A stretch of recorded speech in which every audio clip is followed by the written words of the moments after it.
একজন শিক্ষক হিসেবে প্রতিনিয়ত শিক্ষার্থীদের সঙ্গে যে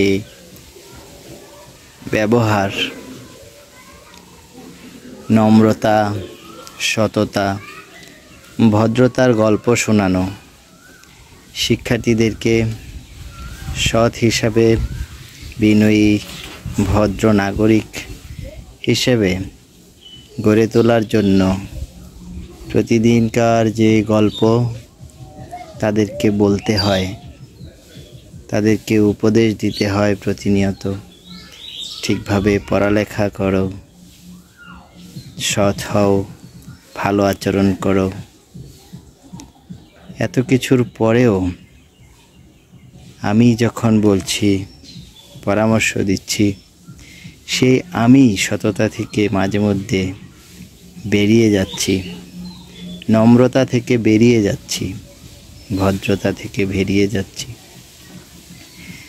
আমিই তো পারছি না এত কিছু মেনটেন করে চলতে।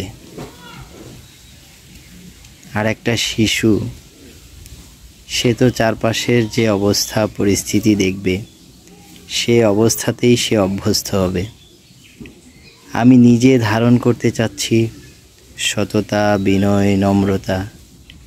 আমি অনেকগুলো শিশুর রোল মডেল হতে যাচ্ছি। কোথায়? আমি তো পারছি না সততার শিকলে বন্দী হতে।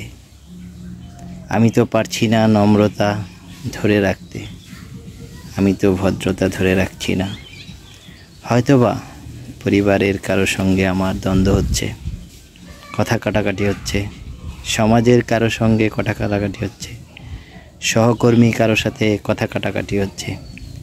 সর্বোপরি যে সততা, নম্রতা চর্চার কথাগুলি আমি বিশেষ করে শিক্ষার্থীদেরকে শেখাচ্ছি, চর্চা করতে উৎসাহ প্রদান করছি।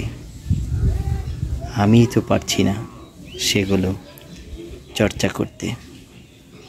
যে শিশুটা বাইরের পরিবেশ সঙ্গে সব সময় জড়িত, সে আজকে দেখছে সততার থাকার যে প্রধান অন্তরায়, সেখানে দারিদ্রতা বিরাজ করছে।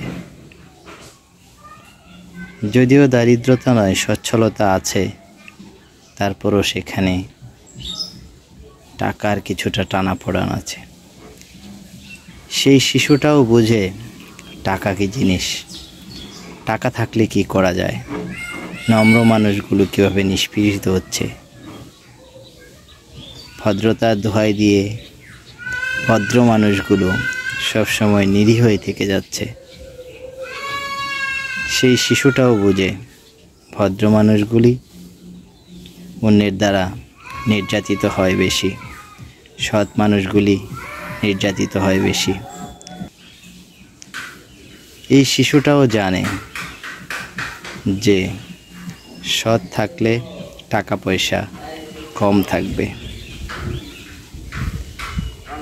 একটা শিশুও বুঝে আজকাল যে একটা আইফোন কতটা দামি আর একটা সিম্ফনি ফোন কতটা দামি। এ দামের পার্থক্যটা সে জানে। টাকা থাকা, টাকা না থাকার পার্থক্যটা সে বুঝে।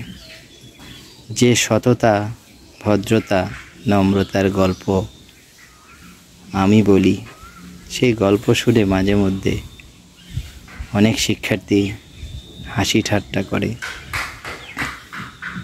এটাই বাস্তবতা।